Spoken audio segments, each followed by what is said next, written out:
அறிவிச்சுடர் பார்வையாளர்களுக்கு வணக்கம். இன்றைய காணொலியில் நம்மோடு இணைந்திருப்பவர் திராவிட முன்னேற்றக் கழக தேர்தல் பணிக்குழு செயலாளர் இளைய புகழேந்தி அவர்கள். வணக்கம். அனைவருக்கும் வணக்கம். கேளுங்க. இப்ப அதிமுக பொதுச் செயலாளர் எடப்பாடி பழனிசாமி அவர்களுக்கு ஒன்றிய உள்துறை அமைச்சகம் Z+ பாதுகாப்பு வழங்கியிருக்கிறது அப்படின்ற இன்னைக்கு செய்திகள்லாம் வருது. அமைச்சராகவும் இல்லை, முதலமைச்சராகவும் இல்லை, இப்போ எதுக்கு பாதுகாப்பு? இப்போ அப்படிப்பட்ட ஒரு நெருக்கடி நிலையும் இங்கே இருக்கிறதாக ஒன்றும் தெரியல. அவருக்கு எதிரிகள் திரட்டவும் இல்லை.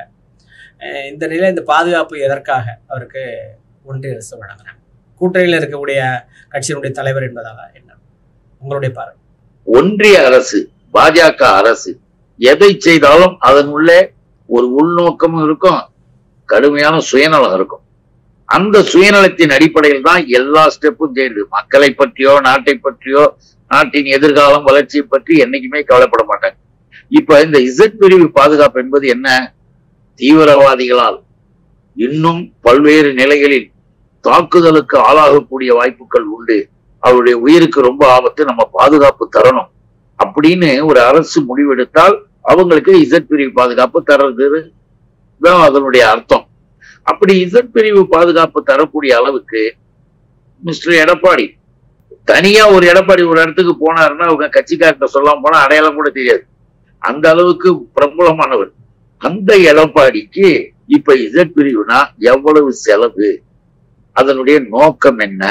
இதே மாதிரிதான் நீங்க நல்லா நினைச்சு பார்க்கணும். ஒரு நடிகர் விஜய் அவர் வந்தார், அவர் அதை செய்ய மாட்டார். ஆரம்பத்துல அவர் வந்த உடனே என்ன பண்ணாங்க? ஒய் பிரிவு பாதுகாப்பு. என்ன பாதுகாப்பு? இதுக்கு முன்னாடி அப்படிதான் நடந்ததா? ஒய் பிரிவு பாதுகாப்பு யார் கொடுத்தது? ஒன்றிய அரசு. ஏன்? அந்த நடிகரை தன்வயப்படுத்த, தனக்கிட்ட இழுத்தலாமா? அவங்க பாத்தீங்களா, ஒரு அரசாங்கமே இப்படி செய்து போகுதுன்னு அவருக்கு ஒரு மாயை காட்டுவதற்கு அன்னைக்கு அதை செஞ்சாங்க. இன்னைக்கு நம்ம அந்த எடப்பாடியுடைய விஷயத்த சொன்னீங்க, அவருக்கு Z பிரிவுன்ன போது அதன் உள்ளே இருக்கின்ற ரகசியம்.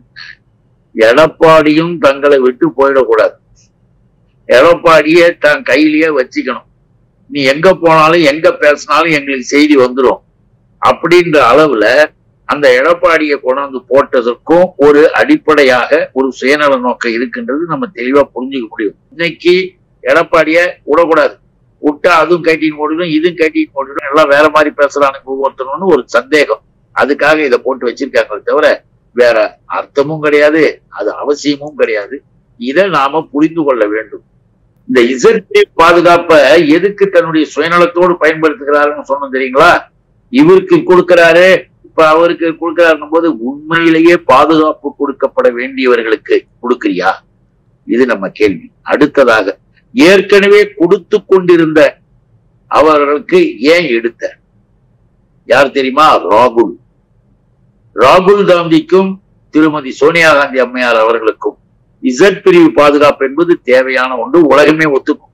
ஏன்னா அந்த அளவிற்கு அவர்களுக்கான பாதுகாப்பு தேவை. அந்த அளவிற்கு தீவிரவாதிகள், RSS போன்ற நபர்களுடைய எதிர்ப்பெல்லாம் உண்டு.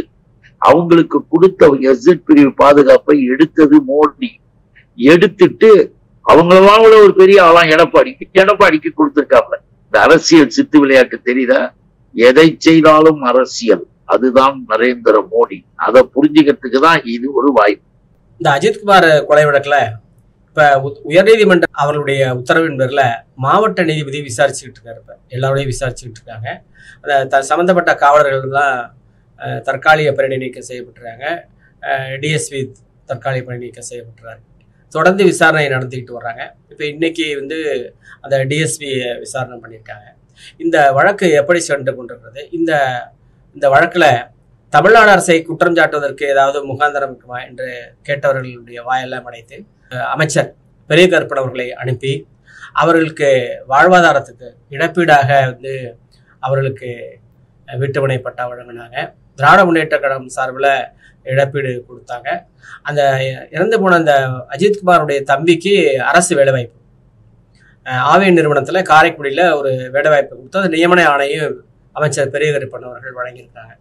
இப்போ இந்த சூழலில் இந்த வழக்கை CBI நடத்தலாம் அப்படின்று முதலமைச்சர் அவர்கள் ஆணையிட்டிருக்கிறார்கள். அது இந்த வழக்கு இப்போ நடந்து கொண்டிருக்கிறது.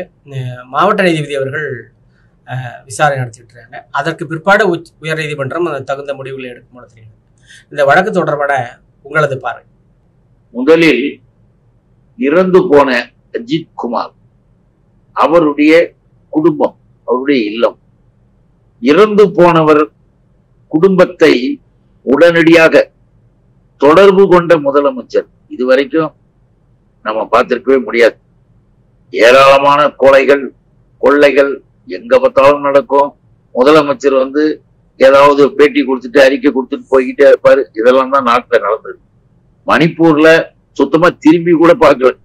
நடு ரோட்ல பெண்களை நிர்வாணமாக இழுத்துட்டு போகும்போது போலீஸ் வண்டியை வச்சுக்கிட்டு ஓரமா நிற்கும். பல போலீஸ் அதிகாரிகள் வருத்தப்பட்டாங்க. எங்க கைகளை அரசு கட்டி போட்டது அந்த நாட்டினுடைய பிரைம் முதலமைச்சராக இருந்த பிஜேபிக்கார்.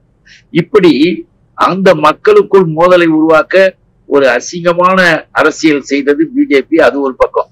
இங்க பாத்தீங்கன்னா இந்த செய்தி வந்த அடுத்த வினாடி முதல்வர் யாராக இருந்தாலும் சரி தவறு செய்தார்கள் என்றால் அவர்கள் மீது கடுமையான நடவடிக்கை எடுக்கப்படும், சட்டப்படி நடவடிக்கை எடுக்கப்படும் சொல்லிட்டு உடனடியாக அவங்கள சஸ்பெண்ட் பண்ணது, எஃப்ஐஆர் போட்டு உடனே அவங்க மேல ஆக்ஷன் எடுத்தது, ரிமாண்ட் பண்ணது எல்லாம் சட்டப்படி நடந்துகிட்டு இருக்கு. அவர் அவருடைய கடமையை செய்தார். அவருடைய கடமையை அவர் செய்த பிறகு அந்த குடும்பத்தை அவங்க அம்மா சொல்றாங்க, அஜித்துடைய தாயார், அவங்க அப்படியே ஒரு வேதனையோட அவங்க சொல்லும் போது சொல்றாங்க, என்கிட்ட அவர் பேசினார் முதலமைச்சர் ஸ்டாலின், அது எனக்கு எவ்வளவு ஆறுதலா இருக்குது தெரியுங்களா, நான் உண்மையிலேயே நினைச்சே பார்க்கல, இவ்வளவு கஷ்டத்தோட நான் இருந்தேன் அப்படின்னு அதை அவங்க வெளிப்படுத்தி அவரை நான் மறக்க கூடாதுங்க, அவர் என் குடும்பத்தையும் வாழ வைக்கிறார் அப்படின்னு அந்த அம்மா சொல்ல, அவருடைய அஜித்துடைய தம்பிக்கு இப்ப வேலை கொடுத்தாங்கன்னாங்கல்ல, அவர் என்ன சொல்றாரு, எங்கள் குடும்பத்துல நடைபெற்ற இந்த நிகழ்வுக்கு எல்லாரும் கஷ்டப்பட்டு எல்லாரும் சொன்னதுக்கு நன்றி சொல்றாங்க. அதே நேரத்துல தயவு செய்து முதலமைச்சர் எங்க குடும்பத்துக்கு நல்லது செய்யறாங்க, இன்னும் நல்ல உணவு படைத்தவர்கள் யாராக இருந்தாலும் எந்த இயக்கமா இருந்தாலும் எங்களுக்கு நல்லது செய்யறாங்க, நான் வேணாம்னு சொல்லல. ஆனால் தயவு செய்து இதை யாரும் அரசியலாக்காதீர்கள். இந்த அரசியலாக்குற வேலை எல்லாம் வேண்டாம், இதுல அரசியல்லாம் ஆக்கக்கூடாது அப்படின்னு அவர் நேற்று பேட்டி கொடுக்கிறார். அதனுடைய கருத்து என்ன, உள்நடை பிஜேபி அதிமுக இன்னும் இதை எடுத்து வைத்துக் கொண்டு கண்ணா பெண்ணா என்று பேசிக் கொண்டிருக்கிற உதிரிகள் அவங்களுக்கு சொல்றாங்க, இது அரசியலாக்க வேண்டிய அவசியம் இல்லை, சட்டப்படி நடவடிக்கை எடுத்தாகிவிட்டதுன்றத மிக தெளிவாக அவங்க எடுத்து சொல்லி இருக்கிறாங்க. அதுதான் இதனுடைய பார்வையில பார்க்கும்போது எல்லோருமே அரசு ஒழுங்காக நடவடிக்கை, அதை கூட பாருங்க, தன் மீது எந்த குற்றமும் யாரும் சொல்லிடக்கூடாது. அதுதான் முதல்வர், அற்புதமான முதல்வர், திராவிட மாடல் அரசுன்றதை ப்ரூவ் பண்றாரு. நீங்க உங்க போலீஸ வச்சு நீங்க நடத்திட்டீங்க அப்படின்னு நீ நாளைக்கு கூட சொல்லிடக்கூடாது என்பதற்காக சிபிஐக்கு ஓகே நடத்துங்க, நடத்திட்டு நடவடிக்கை எடுங்க, நான் வேண்டாம்னு சொல்லல என்று மிக அழகாக மிக தெளிவாக தன்னுடைய கருத்தையும் பதிவு பண்ணி சிபிஐக்கு ரெக்கமெண்ட் பண்றார். இதையெல்லாம் கேள்விப்பட்டு ஆச்சரியப்பட்டு போகிறது எதிர்தரப்பு. யாரு? இந்த பிஜேபி கூட்டம், இந்த RSS கூட்டம் அதிர்ந்து போய் கிடக்குறாங்க. இதை வச்சு ஒரு அரசியல் பண்ணலான்னு பார்த்தாங்க. எடப்பாடி பழனிசாமிக்கு பிஜேபியும் 2 பேரும் சேர்ந்துதான் ஸ்டெர்லைட் ஆலையை நடத்தினாங்க, நடத்தி 13 பேரை சுட்டு கொண்டாங்க. அன்னைக்கு முதலமைச்சராக இருந்த எடப்பாடி எனக்கே தெரியாது டிவியில பார்த்தேன்னு சொல்லி யாராக இருந்தாலும் அரசியல் செய்யாதீர்கள் என்று மிக தெளிவாக சொல்லி இருக்கிறாங்க. எடப்பாடி எல்லாம் இதுல அரசியல் பண்றதுக்கு எதுவும் பண்ணாங்க. பிஜேபி அவருக்கும் சரியான பதிலாக இறந்தவருடைய தம்பியை சொல்லியிருக்காரு. இதுல இன்னொரு கருத்து, இறந்தவர் மீது இவ்வளவு பிரச்சனைகள் வரும்பொழுது கம்ப்ளைண்ட் கொடுத்த நிகிதா என்ற பெண், அந்த நிகிதா கோயிலுக்கு போகும்போது காரை அவரு நடக்க முடியாத அவங்க அம்மாவை வண்டியில வச்சு தள்ளின்னு போறாரு. அஜித் கொண்டு போய் விட்டு வந்தா அவர் மேல ஒரு புகார். இப்ப கூட நம்ம கேட்கறது 10 சவரன் நகன்ற 10 கிலோ 20 கிலோ வச்சுட்டு போன மாதிரி, 10 சவரன்னா கையில போட்டு போக வேண்டியதானே, யாராவது கார்ல வெளில போட்டு போவாங்களா? எல்லாமே ஐயத்திற்குரிய விதமாக இருக்கு. அந்த வழக்கு விசாரணையில இருக்கு. ஏற்கனவே 6 வழக்குகள் அந்த நிகிதா மேல இருக்குன்றது இப்பதான் வெளியில வருது. 6 வழக்குகள் இருக்கிறது என்பது மட்டுமல்ல, திடீர்னு பார்த்தா இதனுடைய பேக்ரவுண்ட் பின்னணி, திமுக அரசாங்கத்தின் மீது எதையாவது சொல்ல வேண்டும், திமுக அரசாங்கத்திற்கு முதலமைச்சருக்கு கெட்ட பெயரை உருவாக்க வேண்டும், அதற்காக கொலை செய்தாலும் பரவாயில்லை என்று பிஜேபி RSS தூண்டி விட்டு இருக்கின்றதா நம்ம நினைக்கிறோம். அவனுக்கு என்ன பண்ணிருப்பாங்க, நீ இந்த மாதிரி பண்ணி ஒரு கம்ப்ளைண்ட கூட போலீஸ் ஸ்டேஷன் கிட்ட போயிட்டு பார்க்கட்டும். அவனுக்கு எதிர்பாராத அளவு கூட அந்த ஆளு செத்து போயிருக்கான். அவன் செத்தாலும் அதை அரசியல் பண்ணக்கூடியது இந்த காவி கூட்டத்துக்கு நிகிதா ஒரு உதாரணமாகுது. ஏன்னு கேட்டீங்கன்னா, நிகிதா அடுத்து என்ன சொல்றாங்க, தன்னை பாஜகவினுடைய நெருக்கமாக இருக்கிற காரணத்தால மேலே இருக்கக்கூடிய அரசியல் செல்வாக்கெல்லாம் பயன்படுத்திக்கிட்டு பல வேலைகளை அந்த நிகிதா செஞ்சிருக்கு. ஏற்கனவே தாம் வேலை பார்த்துக்கிட்டு இருக்கிற கல்லூரி ஆசிரியர்கள் எதிர்ப்பு அசிங்கமா பேசுவாங்க. மாணவிகள் மிக கொடுமையா சொல்றாங்க. மத ரீதியாக சாதி ரீதியாக பிளவுபடுத்தி பேசுறது நிகிதான்றாங்க.